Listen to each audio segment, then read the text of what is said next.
2023 మంచిర్యాల ఎన్నికల ఫలితం అది కేవలం ఒక ఓటమి కాదు, అది ఒక బలమైన సందేశం. ఈరోజు మనం ఆ సందేశం లోతుల్లోకి వెళ్దాం. ఈ విశ్లేషణ ఉద్దేశం గెలుపోటములను లెక్కించడం కాదు, అసలు వ్యవస్థలో లోపమెక్కడుంది, ప్రజల గొంతుక ఏం చెబుతోంది, దాన్ని ఆధారంగా చేసుకుని ప్రజల కోసం పనిచేసే పాలనను ఎలా నిర్మించాలనే దానిపై ఒక స్పష్టమైన బ్లూప్రింట్ తయారుచేయడం. సరే, మన ప్రయాణం ఎలా సాగుతుందంటే, మొదట ఫలితాలను విశ్లేషిద్దాం, తర్వాత ప్రజల మనోభావాలను అర్థం చేసుకుందాం, ఆ తర్వాత వైఫల్యానికి గల కారణాలను పరిశీలించి భవిష్యత్తుకు ఒక మార్గాన్ని నిర్దేశిద్దాం. ఇది మన రోడ్ మ్యాప్. మొదటగా వాస్తవాలను చూద్దాం. అంకెలు అబద్ధం చెప్పవు. ఈ ఎన్నికల ఫలితాలు మనకేం చెబుతున్నాయో స్పష్టంగా పరిశీలిద్దాం. అప్పుడే అసలు ఏం తప్పు జరిగిందనే ప్రశ్నకు మనకు సరైన సమాధానం దొరుకుతుంది. చూడండి ఈ సంఖ్యను, 67,956. ఇది కేవలం ఒక అంకె కాదు, ఇది ఒక బలమైన తీర్పు. ఇది చిన్న తేడాతో వచ్చిన ఓటమి కాదు, ఇది ఒక పెద్ద రాజకీయ మార్పుకు సంకేతం. ఈ సంఖ్య వెనక ఉన్న కథ ఏంటో మనం తెలుసుకోవాలి. ఇక్కడ చూడండి, 2018లో అధికార పార్టీకి 45% ఓట్లొచ్చాయి. కాని కేవలం 5 ఏళ్లలో, అంటే 2023 నాటికి అది 19.7%కి పడిపోయింది. అంటే దాదాపు 25% ఓట్ల కోత. ఇది చాలా పెద్ద పతనం. ఇంత భారీ మార్పెందుకొచ్చిందో మనం లోతుగా చూడాలి. ఈ తుది ఫలితాలు పరిస్థితిని ఇంకా స్పష్టంగా చూపిస్తున్నాయి. గెలిచిన పార్టీకి 55% ఓట్లు, అధికార పార్టీకి 20% కన్నా తక్కువ. దీని అర్థమేంటంటే, ప్రభుత్వ వ్యతిరేక ఓటు అనేది చీలిపోలేదు, అదంతా ఒకేచోట గూడుకట్టి స్పష్టమైన తీర్పు ఇచ్చింది. సరే, ఇప్పటిదాకా మనం అంకెల గురించి మాట్లాడాం. ఇప్పుడు ఆ అంకెల వెనక ఉన్న మనుషుల గురించి, వారి ఆకాంక్షల గురించి, వారి ఆవేదన గురించి మాట్లాడుకుందాం. ఏం జరిగింది అన్న ప్రశ్న నుంచి అసలు ఎందుకు జరిగింది అన్న ప్రశ్నకు సమాధానం వెతుక్కుందాం. మన ఈ విశ్లేషణకు కేంద్రం ఉత్తర తెలంగాణలోని ఈ మంచిర్యాల నియోజకవర్గం. ఇక్కడి నేల, ఇక్కడి ప్రజలు, వారి గొంతుకలోనే మన ప్రశ్నలకు సమాధానాలు ఉన్నాయి. మంచిర్యాల నియోజకవర్గంలో చూస్తే దాదాపు 60% పట్టణ ప్రాంతం, 40% గ్రామీణ ప్రాంతం. ఇక్కడ ఇంకో ముఖ్యమైన విషయమేంటంటే, వెనుకబడిన షెడ్యూల్డ్ కులాల జనాభా చాలా ఎక్కువ. ఈ జనాభా కూర్పు ఎన్నికల ఫలితాలను ఎలా ప్రభావితం చేసిందో చూద్దాం. సమస్యకు మూలం ఇక్కడే ఉంది. ఒక నెరవేరని హామీ. 6,242 రైతు కుటుంబాలకు చెందాల్సిన దాదాపు 18 కోట్ల రూపాయలు బకాయిలుగా ఉండిపోయాయి. ఇది కేవలం డబ్బుకు సంబంధించిన విషయం కాదు, ఇది నమ్మకానికి సంబంధించిన విషయం. వేలాది కుటుంబాల జీవనాధారం మీద పడిన దెబ్బ ఇది. ఈ ఒక్క మాట చాలు పట్టణ యువతలోని నిరాశను, అసంతృప్తిని అర్థం చేసుకోవడానికి. ఉద్యోగాలు, అభివృద్ధి అనేవి కేవలం హామీలుగానే మిగిలిపోవడంతో వారిలో తీవ్రమైన నిరసన వ్యక్తమైంది. వారి ఓటు తీర్పుగా మారింది. ఓటర్ల సమస్యలు చూశాం.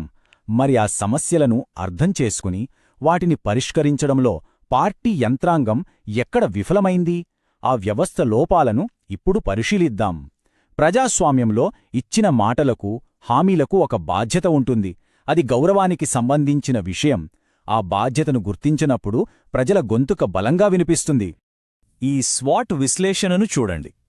ఒకవైపు మెడికల్ కాలేజ్ వంటి బలాలున్నాయి, కాని మరోవైపు అంతర్గత విభేదాలు, కేడర్లో సమన్వయ లోపం వంటి ముప్పులు ఆ బలాలను పూర్తిగా నీరుగార్చేశాలి. ఒక మాటలో చెప్పాలంటే, ఓటమికి దారితీసిన ప్రధాన కారణాలు ఇవి: రైతులకు ఇచ్చిన మాట తప్పడం, పార్టీ కేడర్లో వర్గపోరు, పట్టణ ప్రజల అసంతృప్తిని గమనించకపోవడం, వీటన్నింటికి తోడు ప్రతిపక్షం బలాన్ని తక్కువ అంచనా వేయటం, ఇవన్నీ కలిసి ఒక పెద్ద వైఫల్యానికి కారణమయ్యాయి. ఇప్పటివరకు సమస్యల గురించి మాట్లాడాం. ఇప్పుడు పరిష్కారాల వైపు అడుగులేద్దాం. కోల్పోయిన నమ్మకాన్ని తిరిగి ఎలా సంపాదించాలి?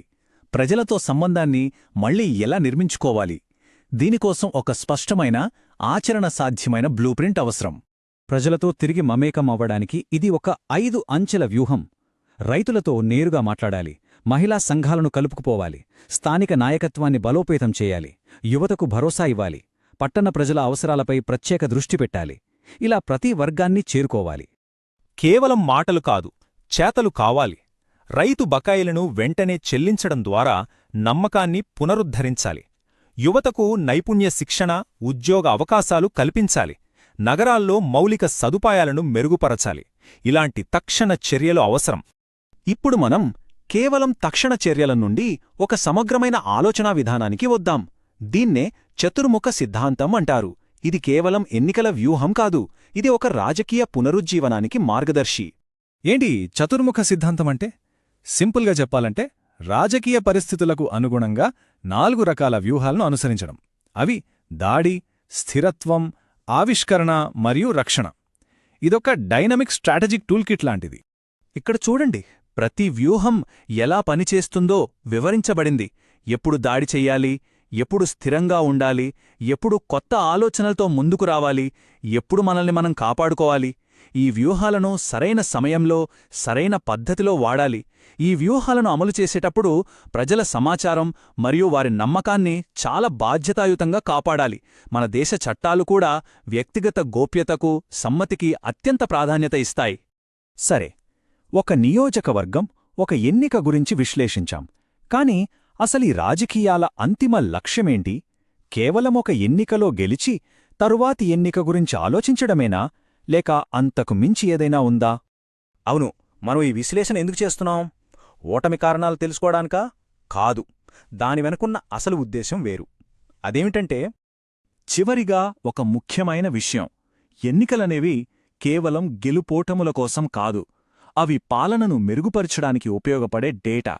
ప్రజల ఆకాంక్షలను, అవసరాలను అర్థం చేసుకుని వారికి మెరుగైన, జవాబుదారితనంతో కూడిన పాలన అందించడమే రాజకీయాల అసలైన లక్ష్యం. మీరు ప్రజలకు సేవ చేయాలనే ఆకాంక్షతో మీ నియోజకవర్గాన్ని అభివృద్ధి పథంలో నడిపించాలనుకుంటే blueprintstrategies.ai ని సంప్రదించండి. మా ఈమెయిల్ ఐడి mgr@blueprintstrategies.ai లేదా 08042041602 నంబర్కు కాల్ చేయండి. రాజకీయాలకు అతీతమైన లక్ష్యం కోసం